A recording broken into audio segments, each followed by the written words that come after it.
March 16, 2014 to the 4th of July. Did you guys see this? Trump strikes orders declassification of documents, cooperation with Barr. Leslie White was saying, are you following the legislature and stuff that's going on? Very much so. So Okay. the YRs, our number one goal is to save the legislature. Okay, because she was saying she wanted someone to talk about Senator Heather Carter and the budget. You know what's going on there? In what manner, yeah. She said evidently I can't do it because my boss is a lobbyist, so we try to stay away kind of from state issues that way. But evidently she's really working with the Democrats, and they're not liking We that. will leave that for chairman of the board to call out. Yeah. Okay. Part of it is because we're also a PAC, political action Oh, committee. you and are? yeah. Oh, I didn't know that. Okay. So any coordination hitting underneath the Republicans, we're trying to stay away from. All right. Personally, on my end, not from the YRs. I think what she's done is wrong, but in Yeah. capacity as the chairman, You can't say I it. won't say it. as Okay, chairman, no. all right, and that's fine. And if I should ask you anything, I forget about it, just remind me. That's fine. Yeah, Okay, that's well, fine. I can't talk about it, you can't talk about it.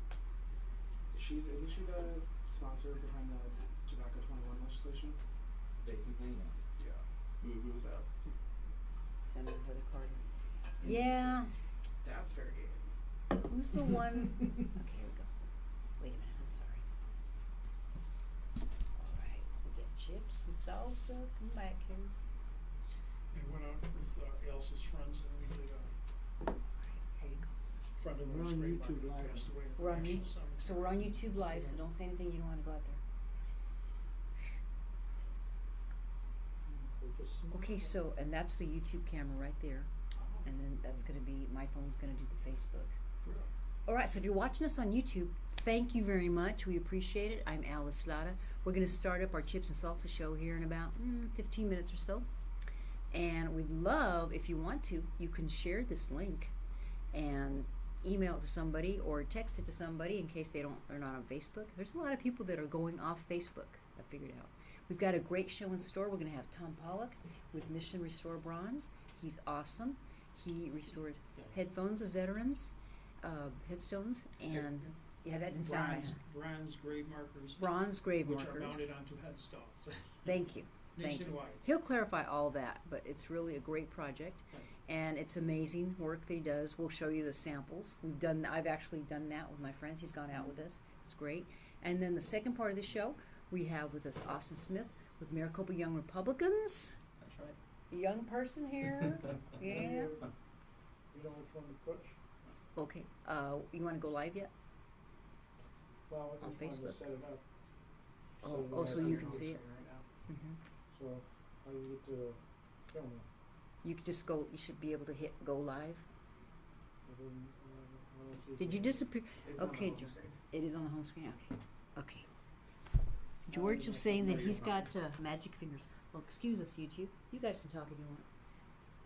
Get the young people in, that's the future, and it's just, they're looking for something to do, something, meaningful, and that's what I found is, young people, I get to serve in the war, it's gearing down, what can I do?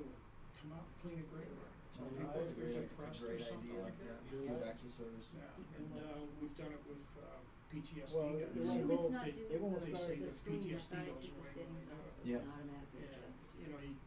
you're not sure, like my buddy died So in then all I Vietnam, do is we push took the care of icons. his grave marker, Okay.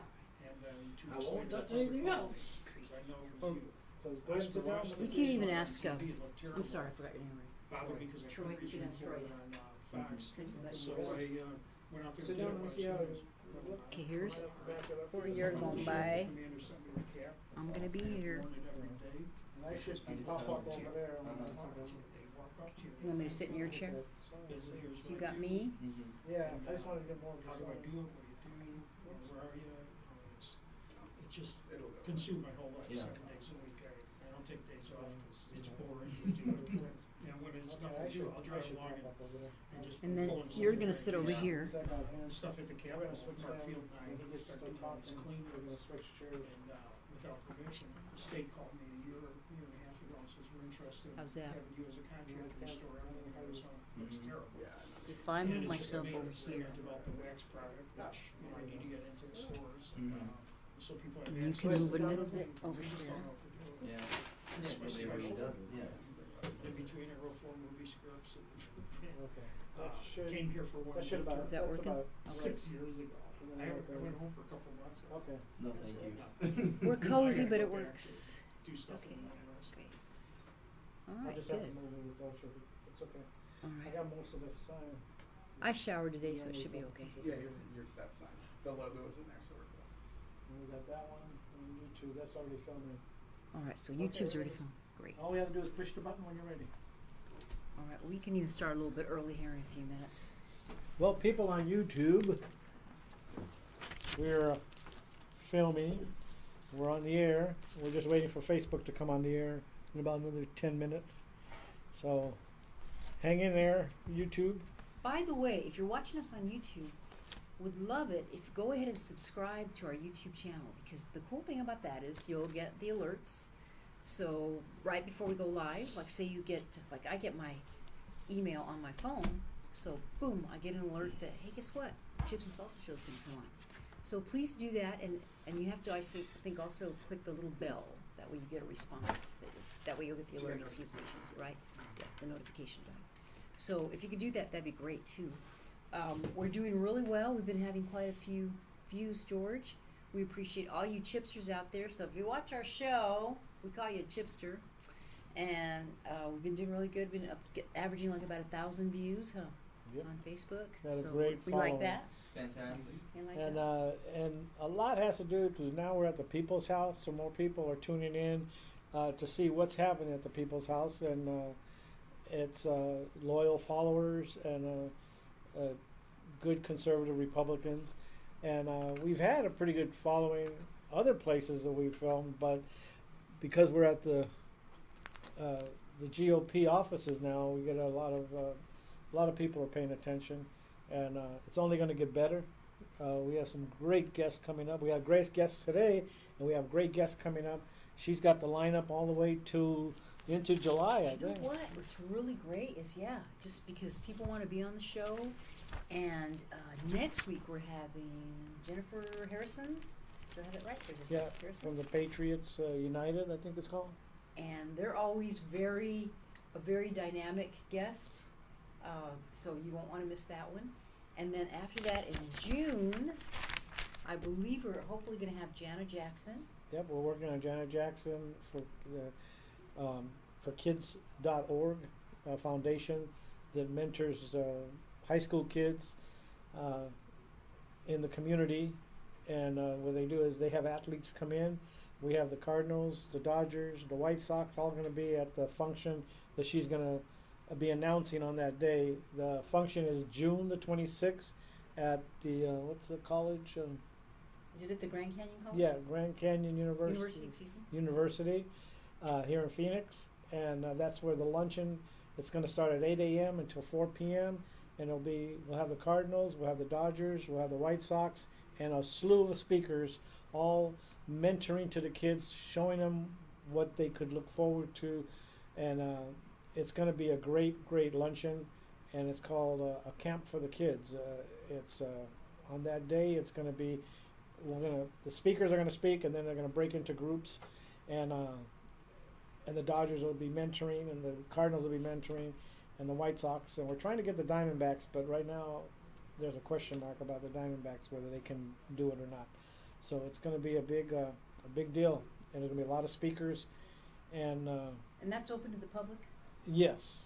Do they have to buy tickets, or do you know how that Yes, works? just go online to Jana Jackson for Kids.org. Jana Jackson for Kids.org. Not Janet, but Jana. Jana. Jana. That's right. Jana Jackson for Kids.org. And it is a great foundation that they've gotten started. And in the summer, they're going to have the space camp at, I believe it's 8 libraries already are signed up for the space camp. And the kids go to the library, and it's like a space camp. And it's not like a babysitting class. They actually learn something. It's curriculum oriented, and that's very It's very unique. hands-on. I mean, it's terrific. So hopefully we're going to have her on the first Thursday of June. We're here every Thursday night at 7 p.m. And and she'll then explain that whole The thing. next week, we're going to have Reverend Clyde Bowen, who's going to talk about Juneteenth, and these guys know the Rev. He is with ARC. I'll get this right. American African Republican Committee, and he's awesome, and he's going to talk about Juneteenth. And then the following Thursday after that, we have our good friend Moses Sanchez. Yep. And Moses ran for mayor recently in Phoenix. He did not win, but he's just a dynamic Republican. He's got the next adventure coming. We're hoping he's going to announce it on our show. Yep, hopefully See what he'll happens. give us that big announcement on his show. He's keeping it under wraps right now, but we're hoping he breaks it to everybody on the 20th. And if you have a guest idea or someone you think we should talk to, please email me. And it's a real simple email. It's Alice, ALICE, @Chips, letter N, Salsa Show. And while we have some YouTube time, I want to talk about our last week's guest. We talked to this great guy. We've had him on before, Darren Birch. He's a retired Phoenix City police officer, and he wrote a book, Twisted But True.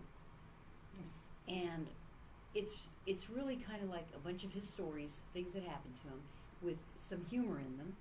And his mission is to try to, we have such a bad rap for our police officers nowadays, and he wants to connect the community to the police officers. He does a real nice job with that. And I believe he told us the profits that he makes, so of course it's expensive, he's got to get the book published and do other things, but any profits that he makes go to the Eyewitness Protection Program, I believe, right, George? Yeah. And so it's really a great cause. So I wanted to just kind of plug his book again. He's got a show on KTAR, I think it's early Sunday morning, but again, his name is Darren Birch, and he wrote Twisted But True, and we'll have him back from time to time. It was really cool last week because it was Law Enforcement Week, and so we had him on. We had scheduled him ahead of time. We didn't even know that. Wow. Yeah, so it was very cool. But we've had some really good guests, and we'll continue to do that. So we're going to go ahead and go early on Facebook. Thanks so much, and whenever you're ready, George. Okay.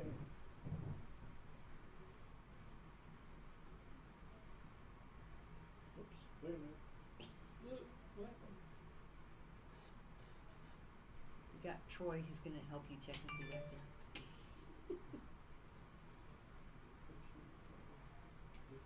Oh, we're live now. Okay. Hi. It's time for the Chips and Salsa Show. Woo! Hey! Yeah. Yeah, George, we're I keep here. threatening to get music, and we forgot to get our music. We have to do that. We have to do it. George is dancing across the screen. Da, da, da, da, da. I'm Alice Lada. We're here every Thursday night with my partner in radio crime, Don Jorge. George Ortiz, sometimes he's known as. Yep. But we're here, and our mission for the Chips and Salsa Show is to bust the myth. You know what? We're Latinos, but we're Republicans. Ta-da! and we really thank our following that tunes in and watches our show from the People's House here in the GOP headquarters every Thursday at 7:00. It's 6:54, but we'll take it. And it's the Arizona GOP headquarters. This is state headquarters that we get to Yes. broadcast out of. And So we'll be doing this we for quite a appreciate while. So thank you, Leslie White, the executive director, who came up with the idea, and thank you, our chairman, Kelly Ward, Dr. and Kelly yeah, Ward. thank you very much for giving us the honor of doing our show here in the People's House. And today we have two great guests today. We have Austin Smith, chairman of the Young Republicans. the Maricopa Young County- Republicans. Yeah, Maricopa County. Maricopa County Young Republicans. And we have Thomas Polak, and he's with Restoring Bronze. And we've had him on the show before, and we have him here again. Memorial Day is just a few days away, and he's going to talk about what you can do for Memorial Day to honor our soldiers and our veterans. So And we're going to get to that in just a moment. Yes. Because we just want to get like a little bit of business out of the way. I want to make an announcement, and I keep plugging this, but it's really going to be a really nice event. But my buddy James T. Harris, our women's club, which is Greater Phoenix Republican Women, we're going to have a coffee. And we'd love, if you live in the Phoenix area, maybe you don't live in the Phoenix area, you could come in. You know what? My girlfriend came all the way from New Mexico last time. Wow. He's worth it. Really cool. And it's a coffee. It's only $15. You can come and have a continental breakfast. You're going to go, right? Yep, I'll be there. And it's June 1st. And so what you can do is you can RSVP reservations at gprw1958.org. We'll put that on our Facebook site. But again, that's James T. Harris, Saturday, June 1st, from 10 a.m. to 11:30 a.m. And the reservations, it's reservations at gprw1958.org. It's going to be in the Park Central area, actually going to be at my office, Copper State Consulting Group. And you don't want to miss it, okay? If you haven't, you guys have met James T already. And he's awesome. He's fantastic. You don't want to miss it. I've been waiting to go to the Playboy Club for a while. And that's right. We have history there. It used to be the Playboy Club, but now it's Copper State. Yeah. So we hope that you can make it. If you can't, spread the word. Maybe somebody else would like to come, and we'd love to have you. Okay, I did this on YouTube, so I'm going to quickly do it on Facebook. Last week we had a great guest, Darren Birch, and we've had him on before. We'll have him back again. Darren is a retired veteran, a Phoenix City police officer, and he wrote a book called Twisted But True. It's about his police adventures, so to speak, with a little bit of humor. But his mission is to help connect the community with the police officers. Because police officers sometimes today, man, they get a bad rap for everything they do. So the cool thing also is all the profits he makes from this book, the money goes directly to the Eyewitness Protection Program. Right. So if you'd like to buy his book, it's on Amazon, very easy to find. It's Twisted But True by Darren Birch, D-A-R-R-E-N, Birch, B-U-R-C-H. It's an interesting read too. But I've started reading it, and you laugh at some of the parts because he talks about his friends that he grew up in school with, and I'll let you find out for yourself. But it's a great read, and he incorporates them in the book in the beginning chapters, and I can't wait to continue reading it. It's a great book. So it's and you're contributing to the community when you buy the book. So absolutely. So please think about it. Make a great gift too for anybody. Yep. Oh, I want to tell you, I want to give a quick shout out also to my great niece Sarah Powell. I went to her high school graduation yesterday. It was really cool. She graduated from the American Leadership Academy in Queen Creek, and they had the ceremony right there by Ellsworth and Riggs at the Equestrian Center. It was really cool, and it was wonderful. They had the national anthem. They had a prayer. Had about 120 kids graduating. Sarah, you rocked it. She got a lot of honors. It was really cool. I'm just really proud of her. And guess where she's going to go to college? I'm not giving too much information, Sarah. Sorry, but she gets to go to Grand Canyon University. Fantastic. So we're really happy about Well that. said.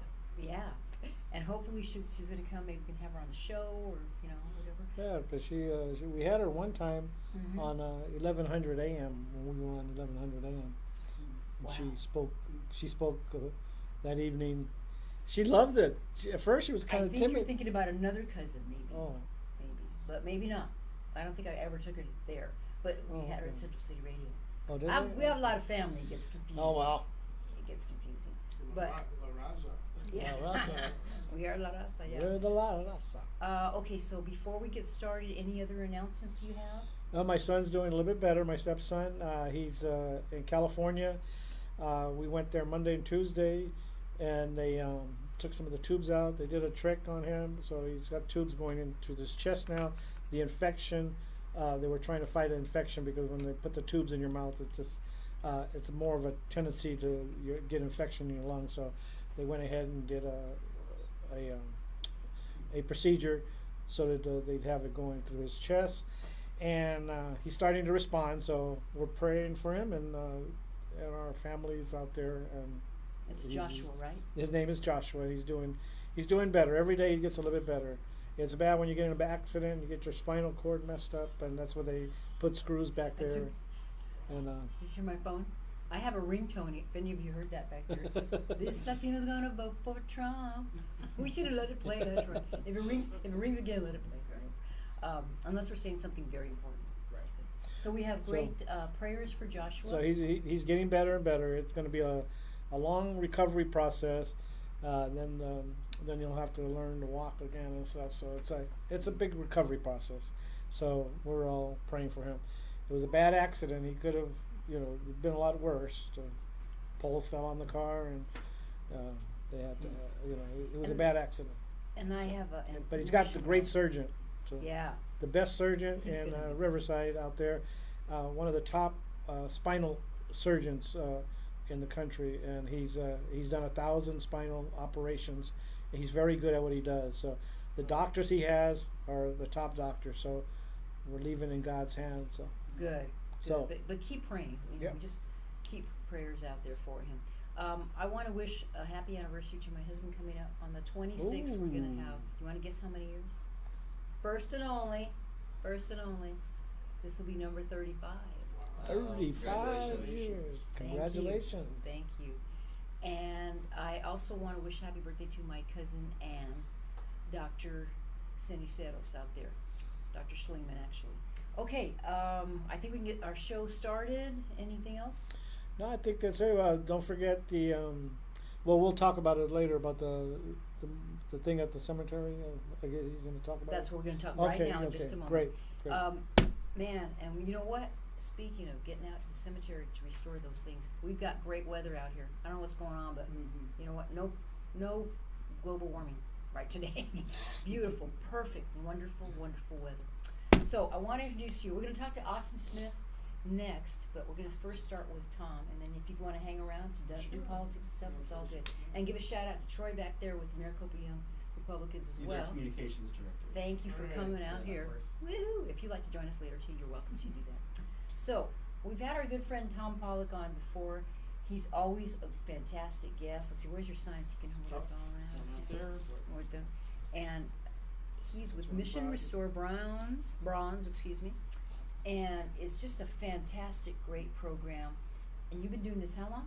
since 2014, So March 16th, I was watching TV around that time, and there was a memorial service. They panned down to show the soldier's grave marker. You couldn't read his name. Bothered me because he's a soldier.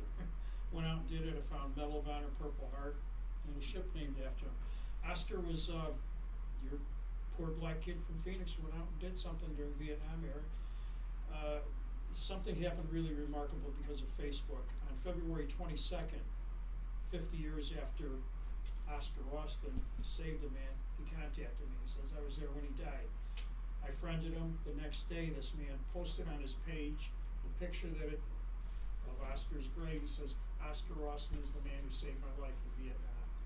And to connect with somebody like that is just unheard of. But he wanted to give credit to this soldier, Marine. You choke up when you start thinking, because I can't talk about my buddy that died in Vietnam, so I always talk about Oscar. But that's why I do it. Somebody dies, you get a mission in life.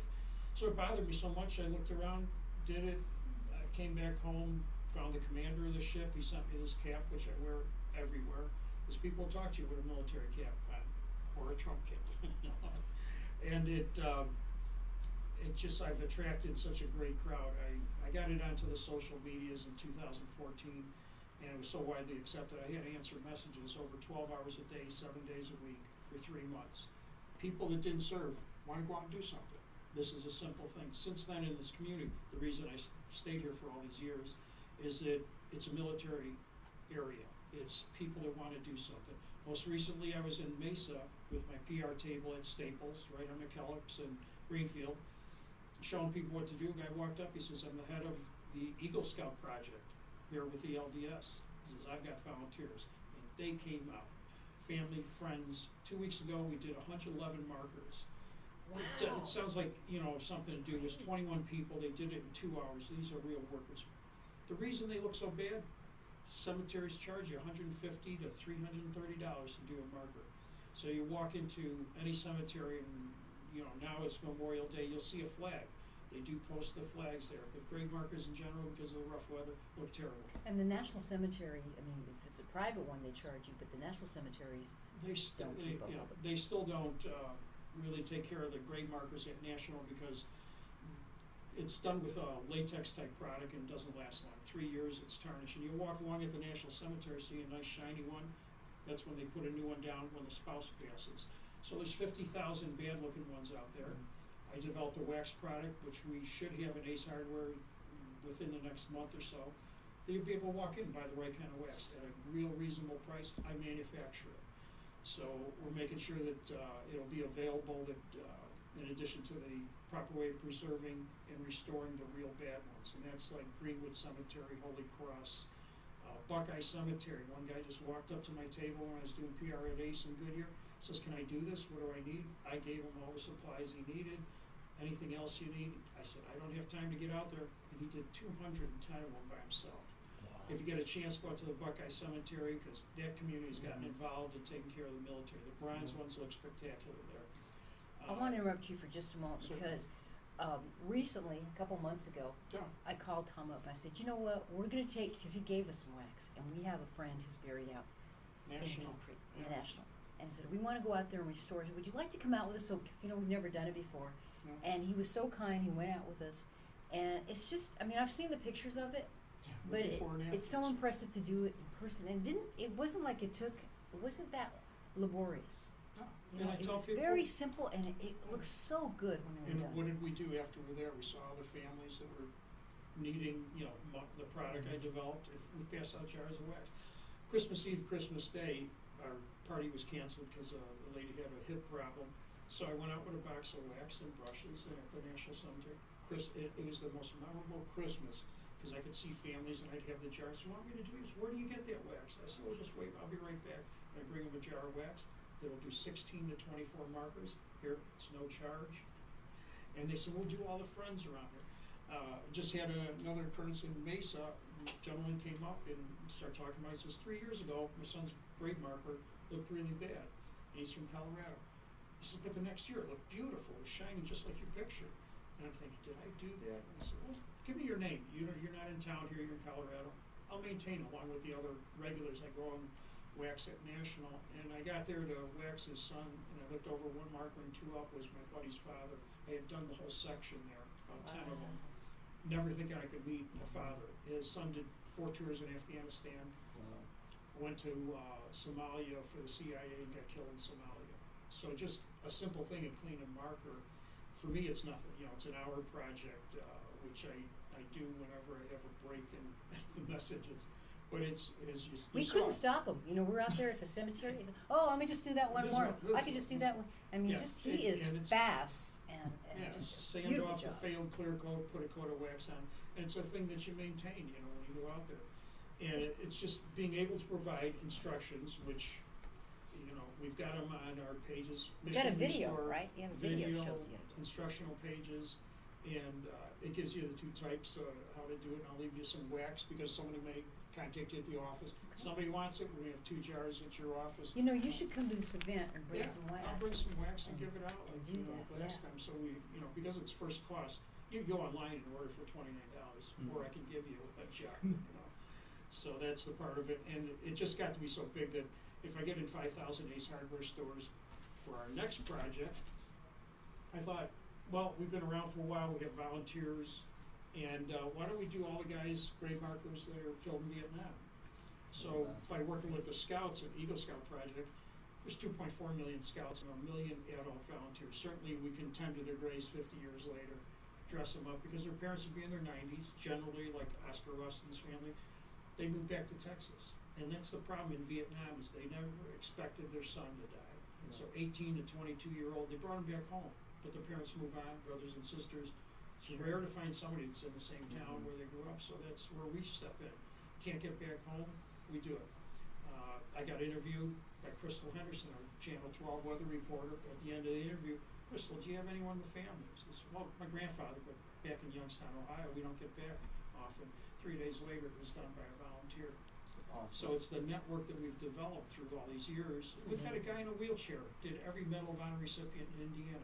Another guy in Wisconsin, really, he was the reason why we started this. He visited every grave of everyone who was killed in Vietnam in Wisconsin.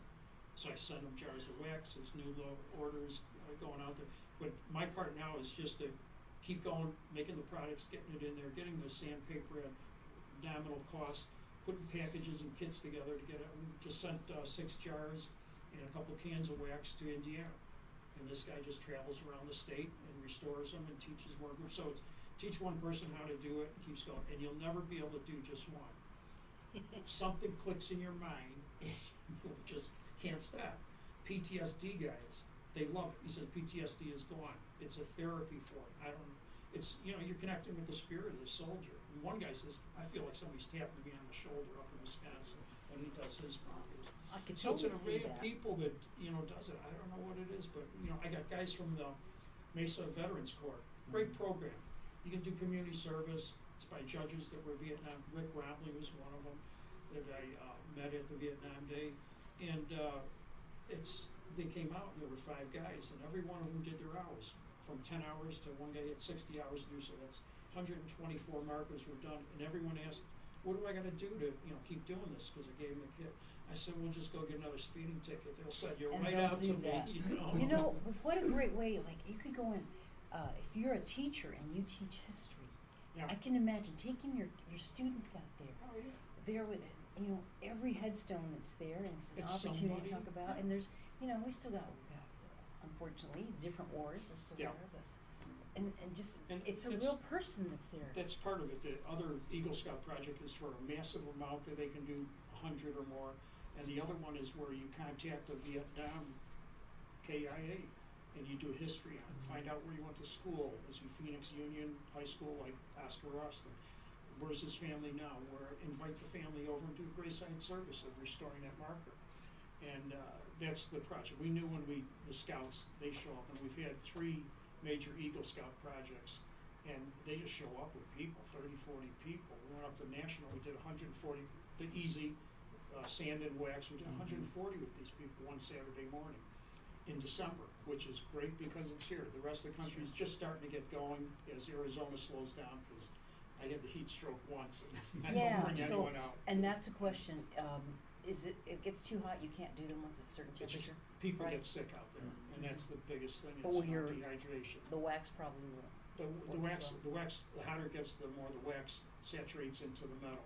We've done the Vietnam Memorial at the state capitol. I polished every name that went down on the USS Arizona, the Korean War Memorial, George Patton statue. It's because the wax is able to do it and lower the cost dramatically, like half the cost of what it was of doing base coat and clear coat. But when you talk to a family and they pay $325 to have one marker done, and I say, I give them a jar of wax because you need to maintain it because they sprinkle hard water on it. So this lands on our wax. Turns out the wax works great on lowrider white wall tires. There you Trim and go. molding, cars. There's your Latino check- connection here. Checkered up cars with faded, dry, rotted finishes. You put it on there, it makes it look better. And so we do that, just like standing there looking at Newman's Own salad dressing. I gotta find something to sell. And now it's evolved into wax products for cars, because I need $500,000 a year to keep this program going, to keep supplies in By hands the of way, let me segue into this. So, Yeah.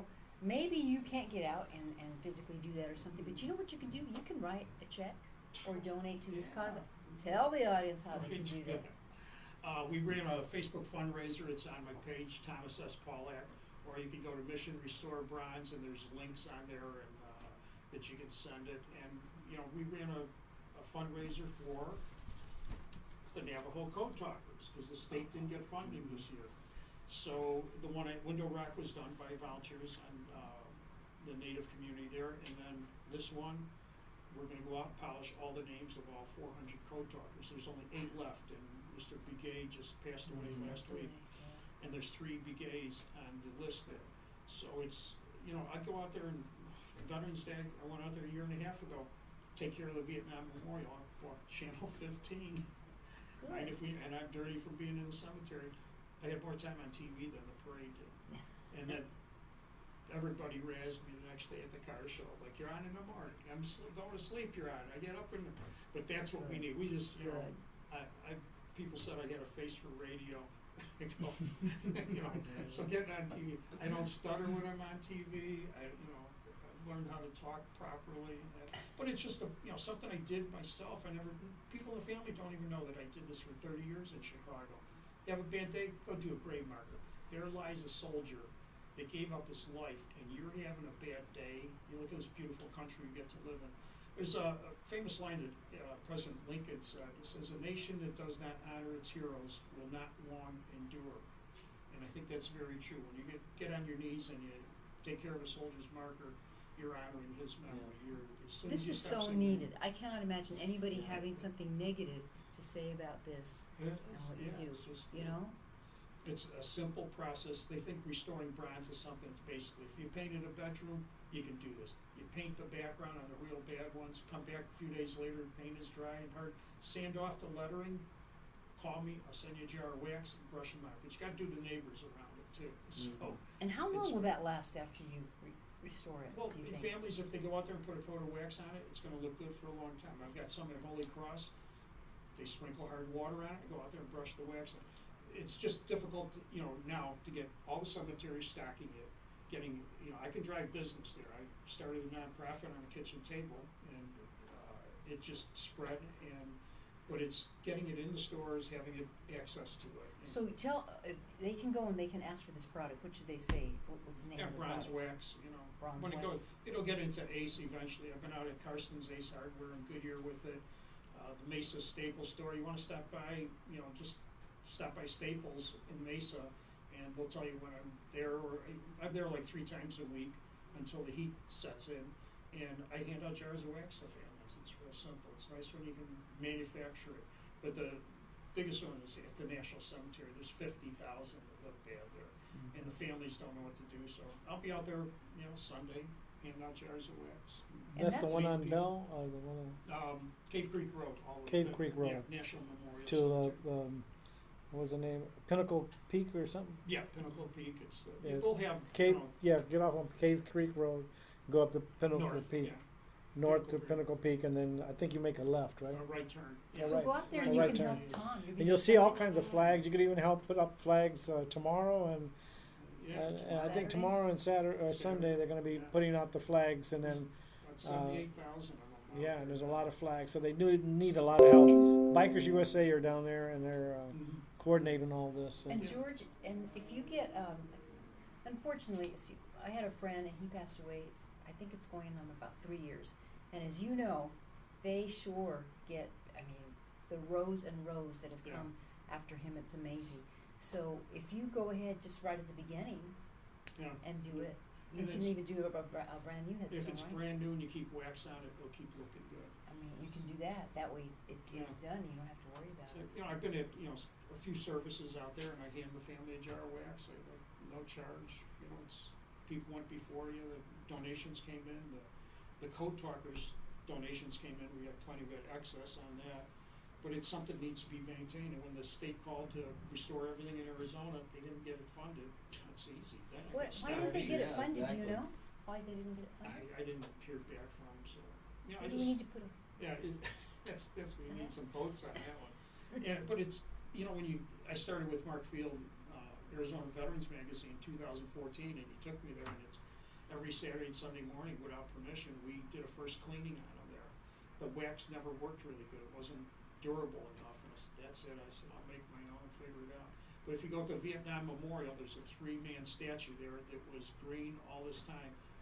I go out there and wax it in a couple hours. The guy from Post 1, David Carrasco, comes out. We wax it. We've done the dog statue, the service dog, and then people come up and talk and just pass out a jar. I swear, one day I'm gonna get those homeless people with brushes, and when I'm not here, I'm not gonna be around forever, but it'd be a great project. That's a good idea. You also need to be on the Fox News Sunday show. You know how Chris Wallace does his Oh, yeah. Person of the Week or whatever? It'd be really nice to have you We got highlight there. a connection to Gary Sinise, Lieutenant Dan, through my friends back in Chicago, and we're just coming up with things now. Probably by next concert on Memorial Day, you'll see our segment on there, and the guy in the wheelchair doing it. He's remarkable. The another guy outside of Florence, retired military, works for the security for the prison. Somebody interviewed him. It was on Fox. It's shot because they sent it out on their press release thing. I get a call from New Jersey. We heard about you. Are you Mr. Mike? I said, no, I'm talking about, you're the guy we want. We want to come out and film this short for a Sundance Film Festival.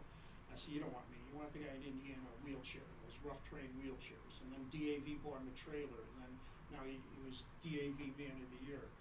And he's just, one of those guys that was going to sit around the rest of his life with all these injuries he has. He says now he's out, and that wheelchair gets going, and he breaks down in his truck. And I said, next thing, I said, if I get enough wax sold, I said, we'll buy 2 trucks so we can do the road trips with this. But it's just getting it out and talking to people, because the social network's a thing, but not everybody is watching TV. They miss that. And then Sure. one guy I was on NPR radio, and the guy came up at a car show, and he says, I want to give you a donation. I heard about you. Yeah. And I'm like, where? He goes, oh, the cap. So Oscar Austin is really, it's changed my life, but it's because it bothered me and I went out there and did it and got to meet the Buffalo Soldiers, the day of recognition we have every year. But where do you get to meet somebody that his life was saved because of this soldier that I never knew? That's a terrific So story. it's- Yeah. We're so honored that you come on the show and what you do. I mean, just, really, if whatever you can do, maybe you can send them a Yeah. check. Wow. Maybe you want to do it yourself and restore some. Maybe you have someone in your family or a headstone. And it doesn't have to be a veteran's headstone either, because it works great as long as it's bronze, right? Yeah, It's got to be bronze. there's a lot of bronze. The stone ones, those you can clean easily with, it's called grill stone from the grill section. If you got a stone one, it's got built up by hard water. It's grill stone. Walk in Lowe's, Home Depot, they have it in stock in the grilling section. It's a little block of pumice block. Bring a couple gallons of water, you'll be able to buff off that hard water buildup on it, that stone. But bronze takes a little more, and we think 42 million have served. There's got to be 10 million bronze markers out there nationwide. And some cemeteries, the Arlingtons and that are well kept, but your local ones here from the hard water, you can't help it. It keeps the grass green, but So it's how are you going to do it on a Sunday at the or Monday? Is it Monday you're going? Sunday I'll probably just go Yeah, to National and wander around. And how do you do it? You just go to certain Yeah. markers and Requests stuff, that we have, they come in. and then It's a variety. He's going to do as many as he can. I already know. He's and then not you gonna, get other he's gonna be there people tonight. and get other So- people joining in and doing. Yeah, just give away jars of wax and paintbrush, and if they want to sand off the failed clear coat on it, make them shine. I've got that. We have Okay. excess from the Eagle Scout project. The back of my SUV is just filled from one end to the other. I got the table, the chair. Go to Staples, go to Ace, set up on any other events that I can. But it's just there's a lot of military here, and if we can get a longer program on TV or shoot a decent video, here's the steps that you do at National, and then go to Holy Cross Cemetery or Rest Haven or that, and they're all open for it. It's but like anything, the product's got to be on the shelf there. The grill stones for the stone markers. And the cemeteries are always open, right? Yeah. Pretty much. They don't close. They do I mean, sunset. they close Yeah, at sunset, night, but yeah. you can go there if you I afterwards. just go in there without permission. Remember at your dinner, Christmas dinner, do you ask the family if you can do these? The stone onions? I go, no. I didn't know what else to say. I just go and do it. Can you imagine somebody saying, "How dare you make that headstone That look better?" good. That's Yeah, that'd be ours. weird. But the thing is, it's not. And these guys, every one of these soldiers are a brother. So I guess I am a family member that can go and. There are guys and gals. Yeah, They they're are. just there's no, and the only difference is there's no political affiliation. There's people, Republicans, Democrats, any party, and they all get along because we got one causes. I don't know. It really is a great cause, and I can't say enough about it. And Yeah. it's remarkable. How easy It was It's easy. Yeah, that's what that. Like, Tom, will you come with us? 'Cause we don't know what we're doing. Okay. Like, It was wow. a 4-hour morning Yeah. that day. It was we a went lot to of fun. lunch and talked. It was a lot of And fun. friends donated too. And it's just heartwarming when I can make a case of wax for $100, 36 of them.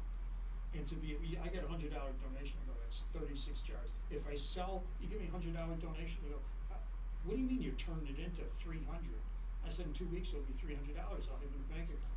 How do you do that? I said I make the wax. I sell it to lowrider guys. We ship it through Amazon, eBay. We make a profit. So now I have 300 to work with, and I buy more sandpaper and brushes. And, every time I get a dollar donation in a little can thing, that I said I'm going over to the dollar store right over there and buy 3 brushes for $1. They're $3 inside of Ace Hardware, but they're 3 for $1 in the dollar store. So it's when you're looking at a million markers or 50,000, you gotta watch every penny on it. So we source out the sandpaper it's actually emery paper or belt sander belt material. The wax, I got that covered. The paintbrushes, the block holders that you do, I can order 1,000 from Alibaba from China to keep that cost down. Eventually I have it down where we'll be able to send kits out. Then you have the high shipping costs. Now it's like 14 for a small box and 19 for something else. So the idea is get the packages, the kits into a store at first cost, and if it's a $29 kit and we can give it to somebody for 10, we have the distribution network of the Ace Hardwares to do it. You have got it down. Logistics. All right, so we're gonna have to wrap this up and go to the next, but you're welcome to stay. We'll just Oh, leave yeah, it. yeah. So what's before going we on. switch, you switch chairs with Austin. It's Tom Pollock. It's Pawlak. Did I get that right? Yeah, Thomas S. Pollack on Facebook. Phone number's on there. Call. It'll be posted up onto your page. Mission And thank Restore Bronze. Right. It's great. Donate. Do it. You'll have fun. You'll enjoy it. You're doing a good thing, and spread the word. Oh, Go to yeah, his tell your Facebook site, friends. like Share his it, site, share it. He posts There's- something almost every day. I like to when I catch it. I like to share it because still not everybody knows about it. We need to let all of America know about this mission. So you're gonna hang out with us, Free or do you go? wax for Ah. anyone that needs it. I've got a case in the car. You gonna hang out with us, or do you need Yeah. to go, Tom? Great. All right, so we're gonna switch the guest chair. Yeah. We're gonna bring Austin over here. A lot of Austins. Come on in, and Tom's just gonna hang around with us and maybe discuss some politics or whatever. But we're so thrilled. George and I we are members of the Republican National Hispanic Assembly, and that's where we got to meet. Go ahead, come on in, sit if you like. Yeah. And we met Austin Smith, and we were so excited because he is I want to get this right, you are the chairman, right? That's right. Of Maricopa County Young Republicans. Yes, so not only you have Latinos and young folks, and I think you're half Latino too, aren't you? Aren't you part Latino? A quarter. I'm A quarter, Latino. okay, quarter. I have a friend, and I call her a quarter pounder, Susan, and she thinks it's cute. It's cute, quarter pounder. It's cute. So that's awesome. That's Yeah. great. Austin, welcome, and another shout out to Troy. Troyer, comms director back there, Right on. comes with me everywhere. So, start out and tell us a little bit about yourself first. Why are you a Yes. Republican? You're a young whippersnapper, and you're a Right, Republican. right. So, believe it or not, millennials are conservative. There's a lot of millennials that are conservative. If you actually look in 2016, I can't think of what organization actually did the research, but 50% of the 1,500 millennials that were researched and polled identify as conservative. The other 43% identify as liberal. So that 7% is kind of in the middle.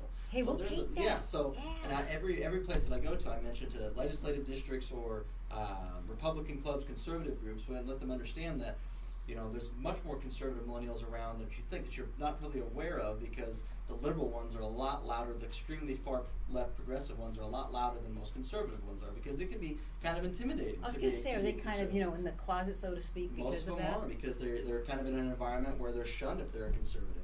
But no, I'm a proud fourth generation Arizona. My family came to Arizona in 1902, so before statehood. They came from Oklahoma and Mexico. When they came from Mexico, they went to El Paso, back from El Paso, back down to Chihuahua, up to like the West Valley in Arizona. So where Peoria is at, that's where my family initially came from in Arizona. And they were digging their wells by hand for their farms and ranches. So my ancestors are kind of my inspiration for being involved in politics, because they came to Arizona before statehood, when it was the Wild West, when it had that very independent spirit, which I still think is around still today. is too, I yes. think there still is here today. We're the most pro-gun state in America, and that's because Arizona has that independence streak in us that we take care of ourselves. I've always grown up in the West Valley, so far out by the White Tanks, Goodyear, Waddell, Litchfield Park, Buckeye, Morristown, Whitman, and Waddell. That's where I grew up, and that was still very rural in that area. And I'd always grown up in agriculture, working on dairy farms, ranches. I'm a cowpuncher. You're a So cowboy. I am. Cool. So I had really, I was always interested in government and politics as a kid growing up. History was always my favorite subject, but I had no interest in being involved in politics. Then I started working in agriculture and going to GCU and being involved with student politics there. And especially in agriculture, I saw how politicized it was becoming. Arizona, if you know, one of the 5 C's of Arizona, 3 of them are agriculture. That's true. Copper, citrus, and cattle. So that was Arizona's biggest driving economic force. Up until today, it's still a $23.1 billion industry, but I understood how political it was getting with people who were always talking about climate change or the Green New Deal. You're starting to see a lot of people hit on farmers, so a lot more people with my background are getting involved. And previously, I was the treasurer of the Maricopa County Young Republicans. I've been working for Turning Point USA for 3 years, and I really understood how the divide was showing between millennials and Generation Z. I mean, if you don't know, that millennials are the largest pro-life growing generation in America. And that's because that divide is getting so much wider now that people are identifying, well, I'm conservative because I believe in free markets, individual liberty, and limited government. And then you're seeing a far left narrative that they believe in universal health care, free education, socialized everything. So millennials are making a choice of where this country is going to be, and they're going to be kind of the delight.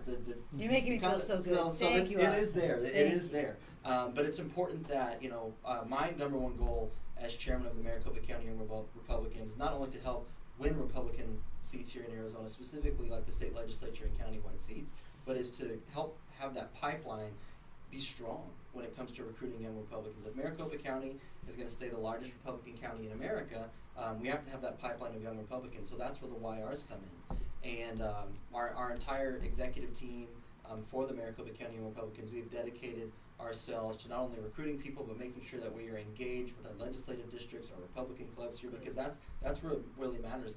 The fights and battles for Washington D.C. or for the heart and soul of America aren't won in Washington D.C. or at the state capitol. They're won in the precincts, the legislative districts, and the neighborhoods. So that's really our mindset.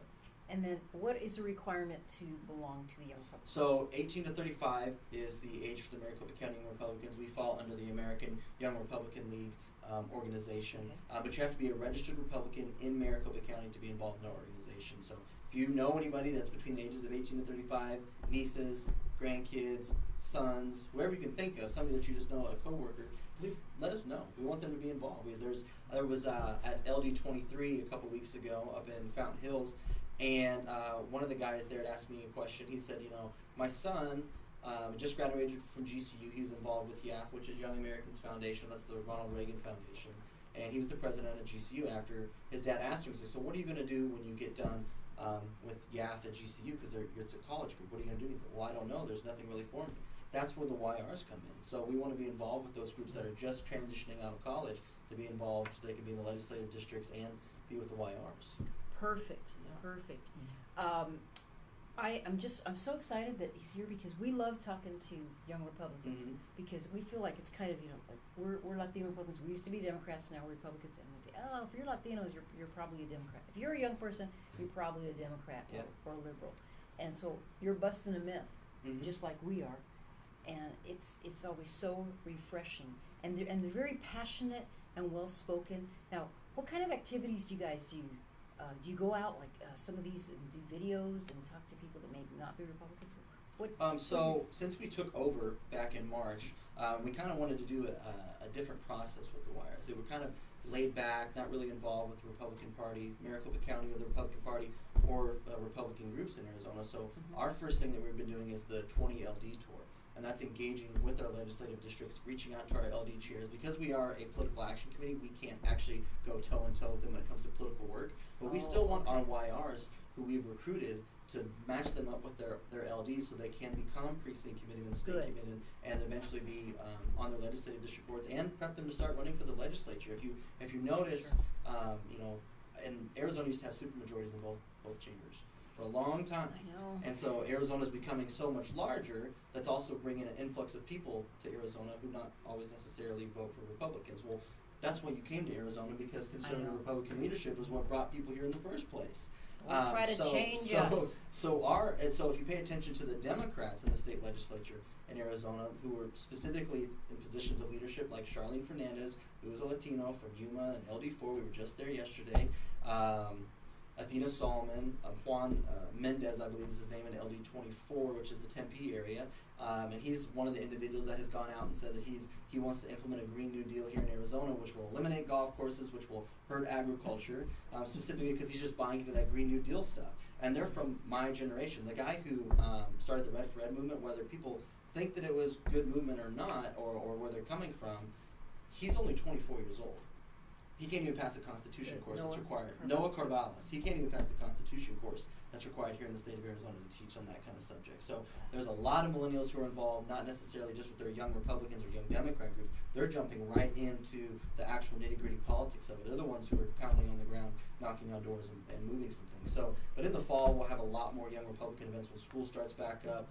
We'll have a better idea of the 18 to 35 demographic who are just chomping at the bit to get involved, because like I said, that 50% and 43%, the divide is getting there, and that 7% is getting smaller. So 10, 15 years from now, we're going to have a country that's 50% conservative and 50% liberal, just like it kind of is today. So it always happens. You're doing just such important work. I want to talk about the abortionists. You know, we're big pro-lifers here, Mhm. and it seems to me that a lot more the millennials. And what age is that again? Millennials. I think from Millennials like are 1980. 85 to 96. 85 to 96. 96, It's yeah. 1985 to 1996. Mhm. With now more science coming out and more evidence. I mean, I've been pro-life a long time. Mhm. I would have to think that more millennials also are saying, well, you know what? Maybe I was pro-choice, but I think I'm pro-life now. I don't even like to use pro-choice. We need Right. to come up with another term to call that. Mhm. But do you find that? Oh yeah, absolutely. I think part of it is, like you hit the nail on the head, is the science aspect of social media. It's being able to expand for people who are involved heavily in the pro-life movement to share their experiences. I think it's really powerful, the March for Life. If you look over when they do it in Washington, D.C., and they pan the camera, a lot of them are young women who are between the ages, who are within that millennial time frame, because they're being brought up in the age of information at your fingertips. And they're not just hearing one narrative about life and death, but they're understanding the when life. I personally believe that life starts at conception, and a lot of people are starting to believe that because the science aspect of it and the information that's just at your hand. And I think that's the number one thing that has brought more individuals over to who may be in the middle or not political at all, but they understand the sanctity of life. And we as Republicans and conservatives, we were founded as the anti-slavery party. So we're the anti-life. We're the pro-life party. Right. We're the ones who are pushing that message, and it goes.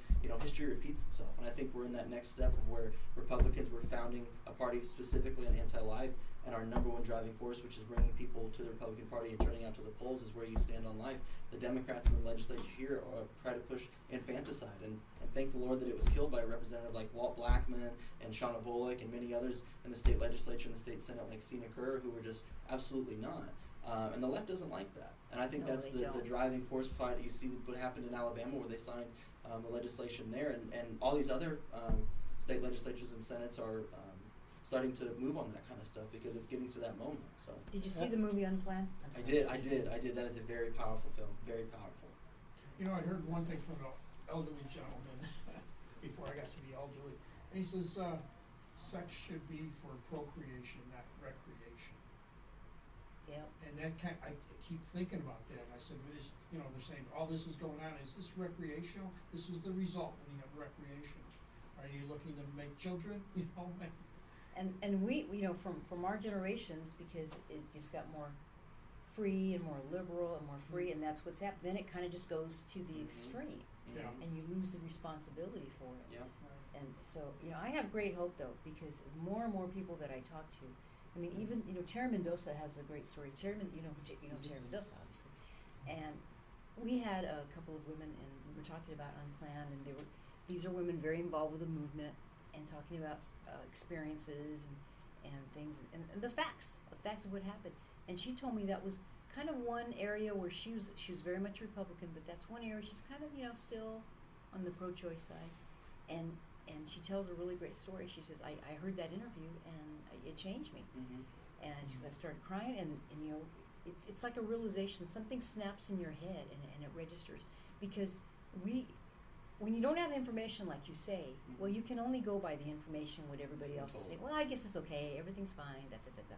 So it's just very powerful what you do, and the young. There's a group on college that I'm trying to get to. They're like I think it's at ASU, and so I'm hoping to have them on this summer as well, because I really think that's a really big giant part of ammo that we have as Republicans to use, because they're not. We are pro-life, and their platform is not. Mm-hmm. And your group is about the size. How big is it?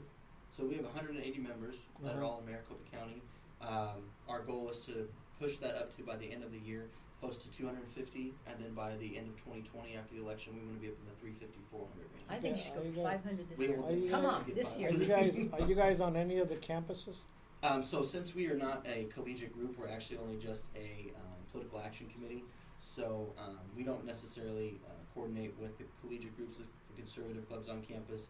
But I have good relationships with individuals who are presidents of conservative groups on campus, like Turning Point USA, Young Americans for Liberty, College Republicans, and like that individual who was leaving YAF. As soon as he graduates, he's got to have something to do, and that's why we're having relationships with all of those individuals in those conservative groups so they can get involved. So what about the registration when it comes to registering new voters, like new college students coming in, high school students leaving high school at the voting age. How are you guys approaching that as an organization to register young people?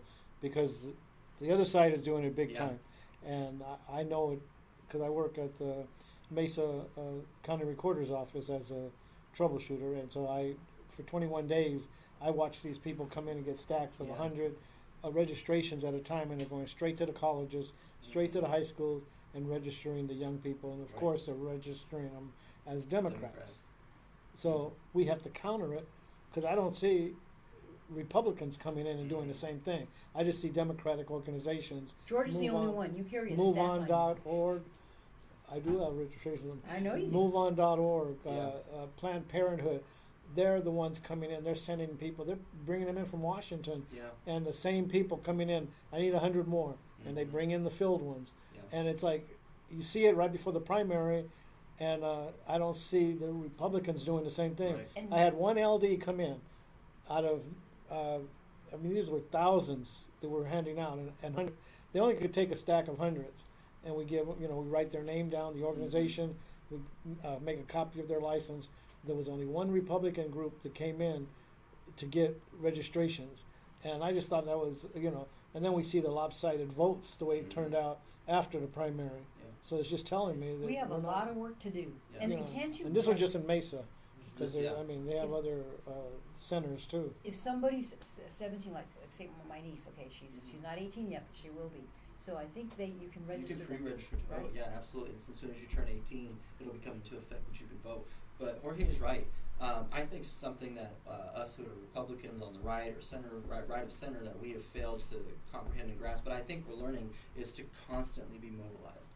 The left is constantly on the move. They never stop, whether they lose an election or if they win the election and they've dominated that same district or state for the last 40 years, they don't stop. And we have to have that same mentality when it comes to registering voters, getting people to the polls, coming to Republican groups, conservative groups when they're I think what's really unique is that the right has started to understand culture better than the left has, like we talked about with pro-life, tapping into that culture, because politics flows downstream from it. Whether we get them to vote or not, it's not enough to just be right anymore. We have to constantly be mobilized, energized, and affected to get people to the polls and support good Republican candidates. You go down 7th Street or down, Thomas, up to Central, where they have the Democratic Party. That parking lot, every time I go by there, is full of cars. Full of cars, no matter what day I come by. It's right next to the marijuana dispensary. Are they for the marijuana or for the... I don't know if they get people from the marijuana to come over, but it's really weird how they Well, you have to probably be pretty intoxicated to register as a Democrat. So. But I mean, they are motivated, and you see the cars there all the time. So we need to get really motivated, and starting even with volunteers from the young groups and the young college Republicans, and just getting together and just going out and talking to young people. Young people talking to young people. Right. Do you think do you think that a lot?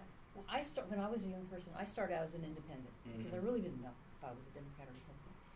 Where do you think most young people are starting out? I think I would say somewhere towards the middle or a little bit towards the left, specifically because at the university levels and high schools, what you see on TV, social media, music is all jetted toward the left. So when you talk about the culture and you talk about individuals wanting to be involved in politics, part of it is because they haven't been exposed to the right or right of center or further to the right, that kind of materials. And when you start becoming of age, when you understand the concept, when you have to buy a car, when you have to pay rent, when you're starting a family, when you got to pay off your student, when you have to pay your taxes. Like when you have your taxes come across the table, like, well, why? I don't know. When did the government work those 40 hours with me to take that money? Because it's not fun. I mean, millennials have iPhones. They're on social media. They go to Starbucks. They have an iMac. So you're exposed to capitalistic ideas. And I think part of it is that the right has been able to understand that we're better at perceiving a message when it comes to playing real life scenarios out. But it sometimes doesn't happen until they get into those positions where they have to pay for themselves. I think that most individuals who are in the middle or identify as independent are much more libertarian than they actually are kind of conservative, because they don't want the government involved in their life whatsoever, because millennials do really appreciate privacy. And part of that comes from, they grew up in a generation where they were constantly monitored about things. They might have helicopter parents, and they get to an opportunity where they're able to have freedom, and they're like, well, this is kind of nice. So.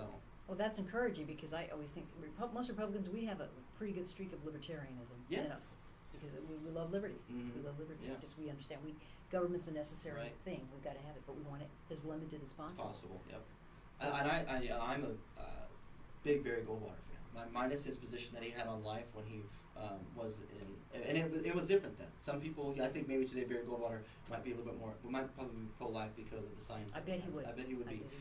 But he, I think it's so cool, and which has kind of inspired the Wires, the new group here, is we want to have that spirit of Barry Goldwater. That he was one of the first people to bring up that libertarian, independent streak within the Republican Party to change the culture of this country. And Ronald Reagan even said, after he won, he's like, we know Barry Goldwater won that election. It just took 16 years to count the votes. Yeah. And so that started here in Arizona, and then that type of mindset that he had to change the country and to bring people to our movement, because the movement should never stop and be stagnant. That's the kind of brings, I think, young people, because people who were involved in the 60s or earlier during women's suffrages, those were all young individuals. Our founding fathers were very young when they started this country. You're right. So younger people have always been involved, and thankfully most of the time we've been on the right side of history.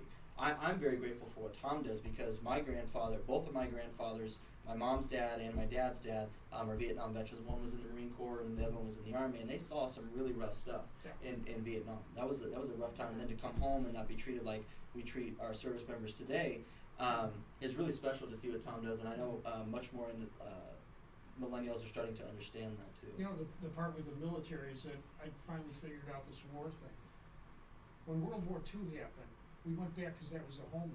I'm Polish, so we were overrun right away. But my dad would say, well, our ancestors are there, our homeland, Warsaw's here, and then Italian, Greek, all the way down the line. You had a reason to go. You went to Pacific because the Pearl Harbor, that's why we have to go. Along comes Korea. Do you know any Koreans? No. Vietnam, where's that? And that's the part they didn't connect, and they were outed.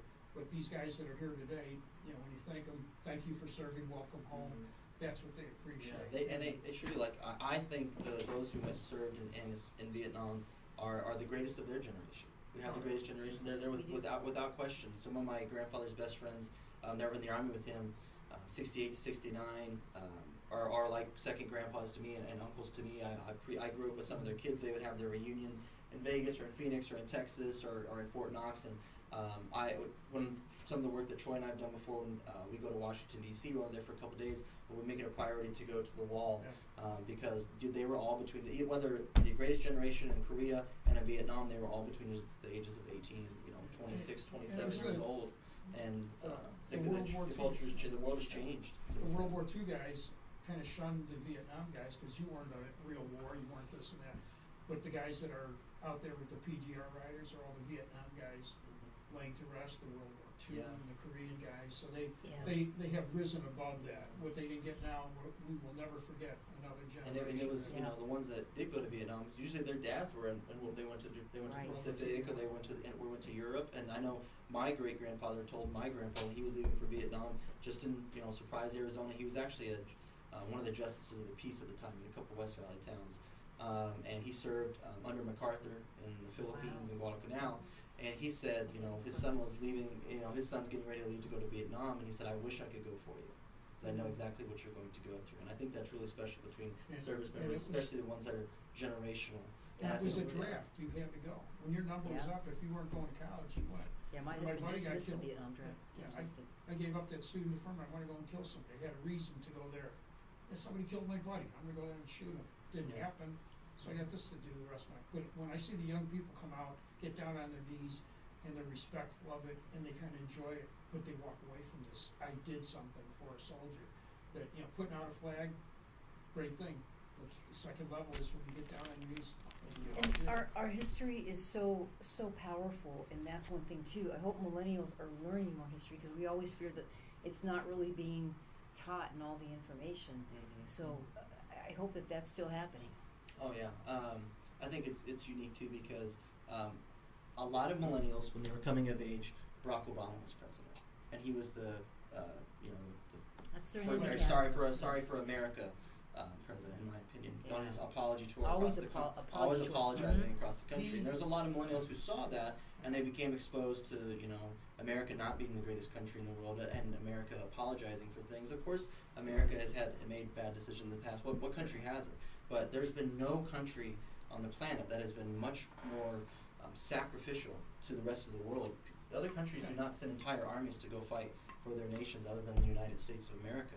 And somebody like Donald Trump who comes along, and all the Republicans that ran for president are pro-America, pro-military, pro-freedom, have driven a different narrative that people are like, I believe in that. I live in this country today because of individuals who gave their lives in Vietnam and Korea and Japan and Europe. So I do think that millennials, especially a lot of them that are involved at the college level now, because like I said, they're understanding social media and pop culture, and they produce pro-America ideas. They produce pro-freedom, pro-limited government ideals, and that's attractive to everybody. People do not come to America because they leave their socialist place to come to a free country like that. Everybody still wants to come here. Yeah, if America doesn't remain the freest nation on the planet, where's everybody going to go? Well, look at this, I put it out on social media. This couldn't start with me at a kitchen table unless there was social media and Facebook and this avenue to, somebody connect with you that was there when this guy died. When it gives you chills down there, that's the spirit connecting with you. Absolutely. It's But when you very see a young powerful. person go out there, this guy in Florence that ended up on TV, he brings his kids out there, and the kids go, "What do you want to do today?" It's Flag Day, it's 4th of July. Let's go to the cemetery. They want to go out there, and that's when you see that generation like those Eagle Scout and his friends come out there from Mesa area, and you see them dig in and get these done, and they're happy and they enjoyed it. It wasn't festive, but it was. It's a fantastic connector. It's a simple thing, and that's why we're doing the Connect Scouts. the generations and everything. Yeah. And speaking of connecting, so tell us who are not millennials, okay? We've got baby boomers. We're all three of us are baby boomers, right? To talk to millennials. I mean, I know we know a lot of millennials, and what I love about them, a lot are heavy duty thinkers. Mm-hmm. So maybe they're still maybe a little left or whatever. Most of them, though, you know what? Most of them are fiscally conservative. Yeah. Like you said, they care about the dog. You want to get So- down on your knees for something? You go on your knee for something? I got a spot for you. When Trump was elected, Jeff DeWitt. Mm-hmm. So Trump wanted welfare recipients to do community service. So I did a JPEG. Trump promised that welfare recipients to do community service. I'll take the first 100,000. Mission restored funds. I sent it to Jeff. It clicked immediately to Trump. Nice. It just, Nice. I got it back and I saw his click, so he sent that to Trump right away. That's awesome. And It's great to have friends in I high hope to talk to him one day, places. because I'll take those, community You should. service workers. It's $100. important. But I want to ask you, so give us some tips on how to talk to millennials and how to relate a little better, because you don't want to, you can't, just like anything, you can't come along too preachy, I'm a Republican because my father-in-law, who is hardcore Republican, Yeah. I'm like, yeah. And I had to kind of find out for myself. I started watching C-SPAN, I tell this story all the time. And then I saw, wow, he's right, I'm not a Democrat, I'm not. Mm-hmm. So give us some tips on that. The number one is you were right exactly, to not be too harsh right away. I think sometimes people make the mistake is where a young person comes around and they don't know enough, and they say you got to talk down to them. That's not necessarily, I don't think, the best thing to do. I think that's what drives people away from being involved in the Republican Party, because the Republican Party, like I said, we're much more conservative. This is by the book. If we don't do it this way, we've done it this way for the last 50 years, and we're not ever changing. Well, that's what's conservative. That's what conservatives do. But we end up losing. That doesn't mean you get rid of your values or you get rid of the party platform, but you also adapt to what's changing on how to bring voters to your side. And I think for millennials, number one is when there's events to learn. I think the LI does the campaign training. I know the Arizona Republican women are going to put on a panel on how boomers and the older generation can speak to millennials. And the number one communication part is be accepting. That they come from two different generations, but what unites us is our principles. And we may speak different, we might perceive things differently, but the number one thing is just being accepting to the younger generation and always having that door open. Democrats, the reason why they get millennials attracted to their side is because they lie. That's what they do. They lie to millennials about that. And they're very convincing. And they're very convincing. And it's to be honest with them, but be, very kind honesty, I guess would be the right way to say it.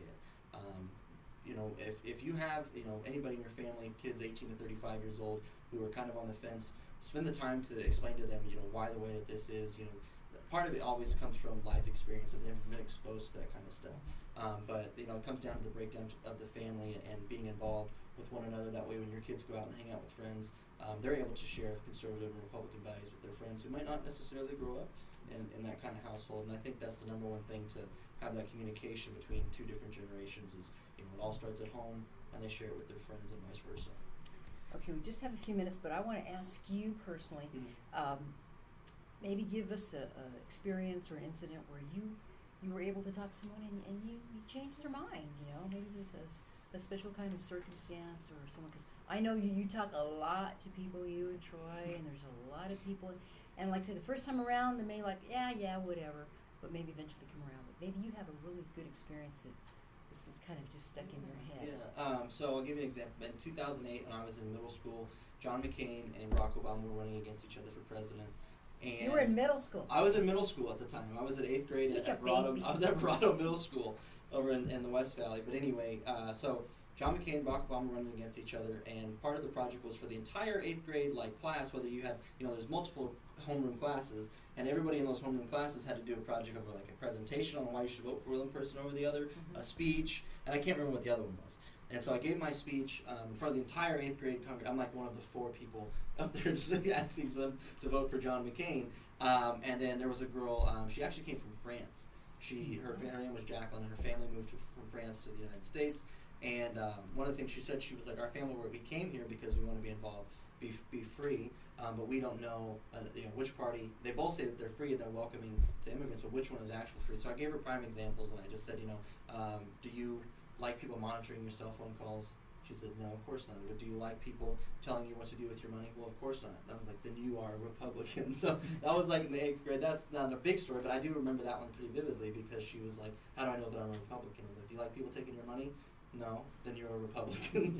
That was great, because you got it down to the bare bones and language. It's very you simple. understand. Very simple. You're right.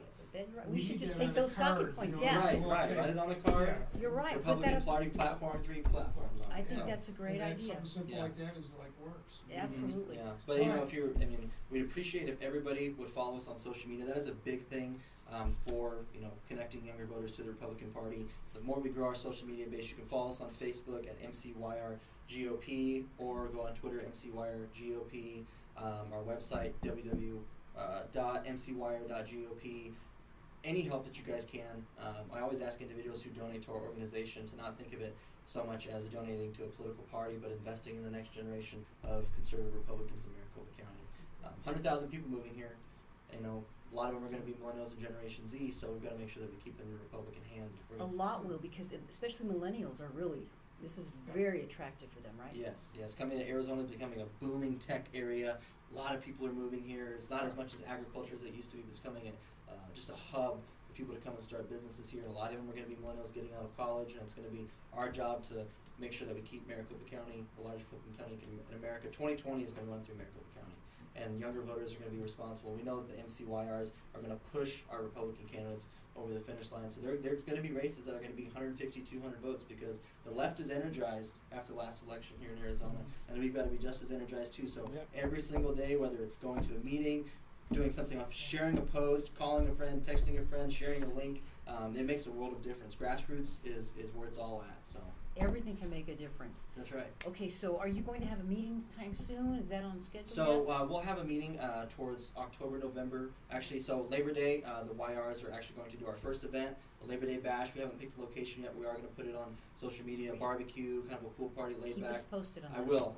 So yeah, follow us on Facebook, MCYR, GOP. We'd love to have any support that we can, but we will publicize our event pretty pretty quick for Labor Day. Please I wish I support was these young guys. again. Well, you're doing a lot of the work that a young person Yeah. do. I really want to make a plug for that, because our young people are so important. I want you to come back. We want you Yes, to come we'd back love to and come hang back. out with We'd us love to come back. I'll bring more anytime. YRs with us. So. Great, absolutely do Yeah, that. that'd be good. Thank you. Okay, we're down to the wire here.